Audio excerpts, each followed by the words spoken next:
الحمدللہ رب العالمین والصلاة والسلام علی سید الانبیاء والمرسلین اما بعد فاعوذ باللہ من الشیطان الرجیم بسم اللہ الرحمن الرحیم۔ سورہ نحل کی 2 آیات کی تفسیر مکمل ہوئی تھی۔ آگے اللہ نے ارشاد فرمایا کہ خلق السماوات والارض بالحق، اللہ تبارک و تعالی نے پیدا فرمایا آسمانوں اور زمین کو حق کے ساتھ۔ حق کے ساتھ پیدا کرنے کا مطلب بالکل بجا طور پہ پیدا فرمایا، حکمت کے ساتھ پیدا فرمایا، بیکار اور عبث پیدا نہیں کیا۔ تعالی عما یشرکون، وہ بلند و بالا ہے اس سے جس کو وہ شریک ٹھہراتے ہیں، ان سے بہت بلند و بالا ہے۔ کل بھی آیت گزری تھی، تو معلوم یہ ہوا کہ اللہ تبارک و تعالی نے پہلے ایک دلیل فراہم کی، پھر دعویٰ فرمایا۔ دعویٰ یہ تھا کہ اللہ تبارک و تعالی جن کو یہ لوگ شریک ٹھہراتے ہیں ان سب سے بلند و بالا ہے۔ دلیل کیا ہے؟ کہ اسی نے پیدا کیا آسمانوں اور زمین کو حق کے ساتھ۔ کیونکہ کفار اس بات کا ہرگز دعویٰ نہیں کرتے تھے کہ زمین، آسمان اور زمینوں کو ہمارے ان بتوں نے پیدا کیا ہے، بلکہ آگے انشاءاللہ یہ آیات آئیں گی کہ اللہ تعالیٰ نے نبی کریم صلی اللہ علیہ وسلم سے فرمایا کہ حبیب کریم صلی اللہ علیہ وسلم اگر آپ ان سے دریافت فرمائیں کہ تمہیں کس نے پیدا کیا، تو یہ کہیں گے کہ اللہ نے۔ تمہیں رزق کون دیتا ہے، تو یہ کہیں گے کہ اللہ تعالیٰ۔ یعنی وہ اللہ کے وجود کے منکر نہیں تھے، لیکن اللہ تبارک و تعالیٰ کی بارگاہ میں قرب حاصل کرنے کے لیے بتوں کی عبادت کو وسیلہ بناتے تھے اور بتوں کو اس طرح اللہ تعالیٰ کے ساتھ شریک ٹھہرا دیا کرتے تھے۔ تو اللہ نے پہلے ایک طرح دعویٰ فرمایا اور اس کی دلیل بھی فراہم کر دی۔ دعویٰ یہ ہے کہ اللہ ان تمام شرکاء سے بلند و بالا ہے، یعنی ان شرکاء کی اللہ تبارک و تعالیٰ کے ساتھ ہم شریکی، ہم نظیر ہونے کی کوئی گنجائش نہیں ہے، ہو ہی نہیں سکتا۔ دلیل کیا ہے؟ کہ تم خود بھی اس بات کو مانتے ہو کہ آسمانوں اور زمین کو اللہ نے پیدا فرمایا، تو اب جب یہ بت ایسا کر سکتے ہیں؟ یقیناً نہیں کر سکتے۔ تو جس رب نے پوری کائنات کو پیدا فرمایا، جو ذات اس پوری کائنات کی خالق اور مالک بھی ہے، تو پھر اس کی اطاعت کیوں نہ کی جائے، اس کا کہنا کیوں نہ مانا جائے، اس کے ساتھ کسی کو شریک کیوں ٹھہرایا جائے؟ یہ ایک ایسی عقلی بات ہے کہ جس پہ غور و تفکر کیا جائے تو ہر ایک پر یہ بات منکشف ہو سکتی ہے کہ صرف ایک ہی رب ایسا ہے، ایک ہی ذات ایسی ہے جو یقیناً عبادت کے لائق ہے اور کوئی عبادت کے لائق نہیں۔ خلق الانسان من نطفہ، اس نے پیدا کیا انسان کو ایک نطفہ سے، یعنی مادہ منویہ سے پیدا فرمایا۔ فَإِذَا هُوَ خَصِيمٌ مُبِينٌ، تو پھر اچانک وہ واضح طور پہ جھگڑنے والا ہو گیا۔ یہ اصل میں کفار کے بارے میں ہے کہ کفار قریش جو تھے وہ نبی کریم صلی اللہ علیہ وسلم کے پاس بعض اوقات جانوروں کی ہڈیاں لے کر آتے تھے اور کہتے تھے کہ یہ بتائیے کہ یہ ہڈی جو بالکل ختم ہو گئی ہے، اس پہ گوشت نہیں رہا، چربی نہیں رہی، اس میں ذرہ برابر تری موجود نہیں ہے، خشک ہڈیاں ہیں جانوروں کی، کیا اللہ تعالیٰ دوبارہ ان کو پیدا کر دے گا؟ کیا ان میں دوبارہ تراوٹ پیدا ہوگی، ان پہ دوبارہ گوشت چڑھ جائے گا؟ کیا آپ اس بات کا دعویٰ کرتے ہیں کہ اللہ تعالیٰ ان جانوروں کو زندہ کر دے گا؟ اس پر پھر یہ آیات نازل ہوئیں کہ تم غور کرو کہ یہ ہڈی تو پھر بھی ایک سانچہ بنا ہوا ہے، ایک شکل رکھتی ہے، اس پہ خالی گوشت ہی چڑھانا ہے۔ اللہ تبارک و تعالیٰ نے ان ہڈیوں کو، اس گوشت کو، اس کے اوپر جو کھال ہے، پھر ناخن، پھر بال، پھر آنکھ کا جو مادہ ہے، جن چیزوں سے آنکھ بنتی ہے، ناخن بنتے ہیں، پھر جسم کے تمام اعضاء جس چیز سے بنتے ہیں وہ کیا ہے؟ ایک مادہ منویہ، ایک پانی کا قطرہ، جسے اگر آپ بظاہر دیکھیں تو بے جان قطرہ آپ کو نظر آئے گا اور بالکل مطلب پانی کی طرح ہی ہے، لیکن اللہ تعالیٰ اسی سے پھر جیسے بچہ چھوٹا پیدا ہوتا ہے بالکل نرم و نازک، پھر آہستہ وہ جوان ہوتا ہے، بڑا ہوتا ہے، مضبوط ہڈیاں ہو جاتی ہیں اور وہ لہیم شہیم آدمی بن جاتا ہے۔ تو جس طریقے سے اللہ تبارک و تعالیٰ ایک پانی کی بوند سے عظیم الشان چیزیں پیدا کرنے پر قادر ہے اور اس پانی کی بوند سے ہڈیاں، گوشت، کھال پیدا کرنے پر قادر ہے، تو جو چیز پہلے پیدا ہو چکی ہے کیا اس کو دوبارہ پیدا کرنے پہ قادر نہیں ہو سکتا؟ یقینی سی بات ہے قادر ہوگا۔ آپ ہاتھی پر ہی غور کریں کہ ہاتھی اس وقت زمین کے اوپر سب سے بڑا وجود رکھنے والا جانور ہے، اور کتنا لہیم شہیم، اگر آپ دیکھیں چڑیا گھر وغیرہ میں، زو میں آپ گئے ہوں، وہاں پہ آپ نے ملاحظہ فرمایا تو ایک ہیبت طاری ہو جاتی ہے۔ اس کو اللہ نے کیسے پیدا فرمایا؟ ایک پانی کی بوند سے تو پیدا کیا ہے۔ تو جو رب اتنے عظیم جانور کو، جو عظیم جسامت رکھتا ہے، ایک پانی کی بوند سے بنانے پر قادر ہے، جس میں نہ ہڈی تھی، نہ کوئی گوشت کا کوئی آثار نظر آتے تھے لیکن پھر بھی پیدا کر دیا. تو اسی طریقے سے اس کے لیے بروز قیامت تمام مرے ہوئے لوگوں کو دوبارہ اٹھانا کوئی مشکل کام نہیں ہے. تو یہ اللہ نے اب یہاں سے بہت سارے احسانات یاد دلائے. احسانات یاد دلانے میں پہلے بھی آپ کو بتایا تھا کہ اللہ تعالیٰ کی یہ حکمت پوشیدہ ہے کہ کفار اس بات کا اعتراف کریں کہ واقعی یہ تمام چیزیں اللہ نے ہی عطا فرمائی ہیں. بت یا دیگر جو چیزیں جن کی ہم عبادت کرتے ہیں ان چیزوں کے عطا فرمانے پر قادر نہیں ہیں. جب وہ یہ اعتراف کر لیں گے تو ساتھ ساتھ پھر یہ بات بھی انہیں ماننی چاہیے کہ جس رب نے اتنی نعمتیں عطا فرمائی کہنا اسی کا ماننا چاہیے. جیسے کہ ان کا عام طور پہ یہی دستور تھا کہ جب یہ کسی پر احسان کرتے تھے تو خواہش ہوتی تھی کہ وہ ساری زندگی ان کے احسانات کو مانے اور ان کا اس کی وجہ سے کہنا تسلیم کرے، ان کی اطاعت کرے، ان کی ہاں میں ہاں ملائے. اسی طریقے سے جو ان پر دنیا میں احسان کرتا تھا، جسے کبھی جنگ ہو گئی، دوسرے قبیلے نے مدد کی تو یہ تا حیات اس کا احسان یاد رکھا کرتے تھے.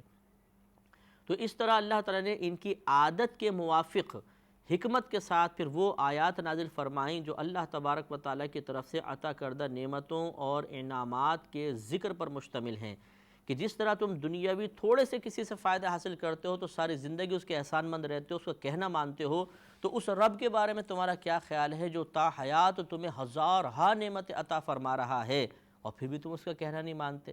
کیا اس کی اطاعت نہیں کرنی چاہیے؟ کیا اس کا کہنا نہیں ماننا چاہیے؟ کیا اس کے سامنے سر تسلیم خم نہیں کرنا چاہیے؟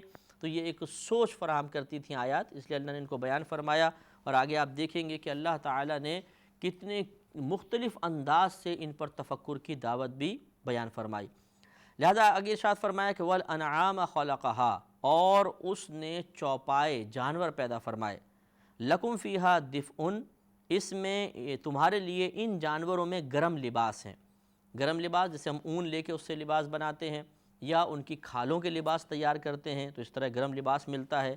وَمَنَافِعُ، اور کچھ منافع بھی ہیں، مزید منافع، مثلا کہ ہم ان پہ سوار ہوتے ہیں، ان کا دودھ وغیرہ نکالتے ہیں، ان کے گوشت وغیرہ ہم کھاتے ہیں، مختلف چیزیں فائدے حاصل کرتے ہیں.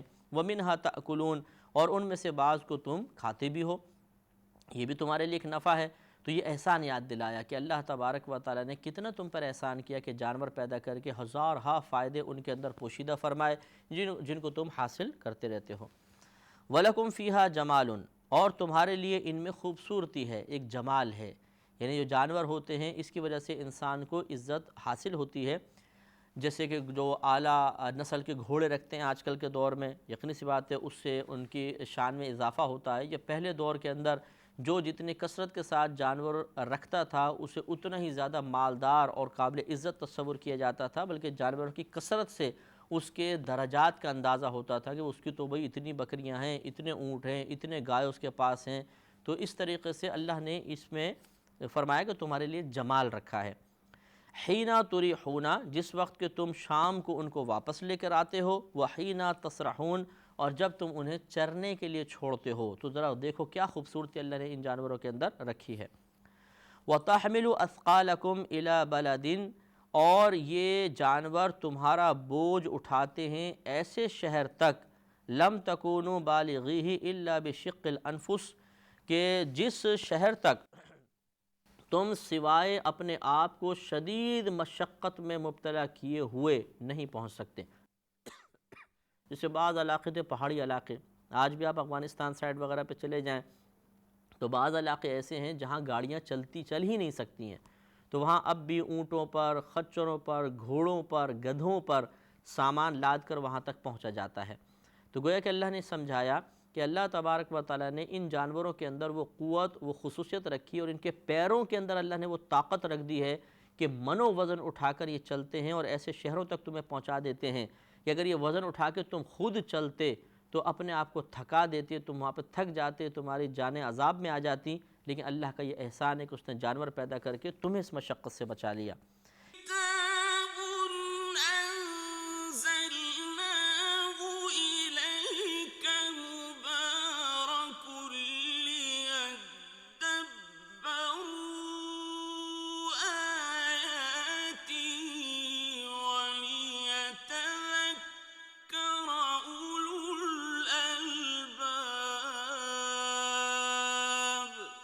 اِنَّ رَبَّكُمْ لَرَؤُوفٌ الرحیم، بے شک آپ کا رب ضرور مہربان اور رحم فرمانے والا ہے.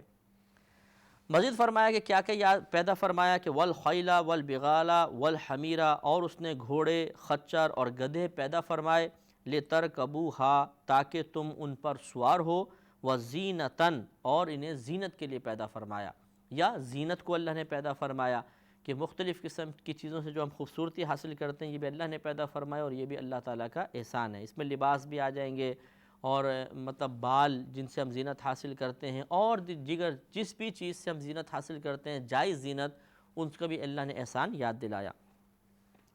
اور ارشاد ہوتا ہے کہ وَيَخْلُقُ مَا لَا تَعْلَمُونَ، اور وہ ابھی پیدا کرے گا ان چیزوں کو جن کو تم نہیں جانتے۔ یہ قیامت تک ہر شخص سے خطاب ہے، جب اس زمانے والوں سے جب خطاب ہوا تو یقیناً جو آج کل کی سائنسی ایجادات ہیں، جو آج کل ہمیں نعمتیں حاصل ہو رہی ہیں، اس تک تو ان کی ذہنی رسائی بھی نہیں تھی۔ انہیں کیا معلوم تھا کہ مطلب انبیاء علیہ السلام کو چھوڑ کر جو عام لوگ تھے ان کو کیا معلوم کہ کیا کیا چیزیں پیدا ہوں گی، کس انداز سے پیدا ہوں گی۔ اگر اس سابقہ دور کا کوئی انسان اس دور کے اندر آ جائے تو شاید حیرت، تعجب اور ہو سکتا ہے خوف کی وجہ سے ہلاکی ہو جائے، کہ جہاز کو، ہوائی جہاز کو اترتے ہوئے دیکھے، چڑھتے ہوئے دیکھے، یا ٹرین کو آتے ہوئے دیکھے تو شاید خوف سے اس کا دم ہی نکل جائے۔ تو یہ اللہ تبارک و تعالی نے ان کو بیان فرمایا کہ ایسی چیزیں بھی اللہ پیدا کرے گا جن کو تم جانتے نہیں ہو۔ اور ہم سے اگر خطاب ہو تو یقینی سی بات ہے جس تیزی سے سائنسی ترقی ہو رہی ہے اور حیرت انگیز چیزیں مارز وجود میں تیزی کے ساتھ آ رہی ہیں، تو آج سے 20 سال بعد کیا سائنس ترقی کرے گی ہمیں کیا معلوم۔ ہر دور میں ایسا ہوتا رہے گا کہ نئی نئی چیزیں دریافت ہوتی رہیں گی، نئی نئی چیزیں ایجاد ہوتی رہیں گی، اور انسان اس بات کو، اس آیت کو ماننے پر مجبور ہو جائے گا کہ ابھی مزید اللہ تعالیٰ ایسی نعمتیں، ایسی چیزیں پیدا کرے گا جن کو ہم نہیں جانتے۔ وَعَلَى اللَّهِ قَصْدُ السَّبِيلِ، اور اللہ ہی تک ہے راستے کا قصد۔ مراد یہ ہے کہ جو درمیانہ راستہ ہے وہ اللہ کی طرف ہی جاتا ہے، یعنی صراط مستقیم سے کہتے ہیں، وہ اللہ تعالیٰ کا راستہ ہے۔ وَمِنْهَا جائر، اور ان میں سے راستوں میں سے کوئی راستہ ٹیڑھا ہے، جائر کہتے ہیں ٹیڑھے کو۔ یہ تمام وہ کفر کے جو راستے ہیں یہ سب کے سب اس میں شامل ہو گئے۔ تو گویا کہ احسانات یاد دلا کر پھر دوبارہ یہ ایک اشارہ کر دیا گیا کہ یہ احسانات یاد کرو، اور اب ان راستوں کی طرف دیکھو کہ کچھ راستے ایسے ہیں جو اللہ کی طرف جانے والے ہیں، اور کچھ راستے ایسے ہیں جو ٹیڑھے ہیں، یعنی کفر کی طرف لے جانے والے ہیں۔ تو اللہ کے احسانات یاد کر کے اس ذات کی عظمت اور قدرت کو تسلیم کر کے اس راستے کا انتخاب کرو جو تمہیں اللہ تک پہنچانے والا ہے۔ وَلَوْ شَاءَ لَهَدَاكُمْ أَجْمَعِينَ، اور اگر اللہ تعالیٰ چاہتا تو تم تمام کو ہدایت عطا فرما دیتا، لیکن یہ اس کی مشیت ہے کہ یقینی وہ اس بات پہ قادر ہے، لیکن یہ اس کی مرضی ہے، اس کی مشیت یہی ہے کہ وہ اسباب ہدایت پیدا کر کے انسان کو قدرت و اختیار سے نوازتا ہے کہ چاہو تو اختیار کرو، چاہو تو ان کو چھوڑ کر گمراہی کے اسباب اختیار کر لو۔ اگر اللہ تعالیٰ چاہتا تو کوئی بھی گمراہ نہ ہوتا، لیکن معاذ اللہ ایسا نہیں ہے کہ ہم اس کے مفہوم مخالف لیں کہ اللہ نے گمراہ کرنا چاہا اس لیے ہدایت عطا نہیں فرمائی، نہیں، ایسا نہیں ہے۔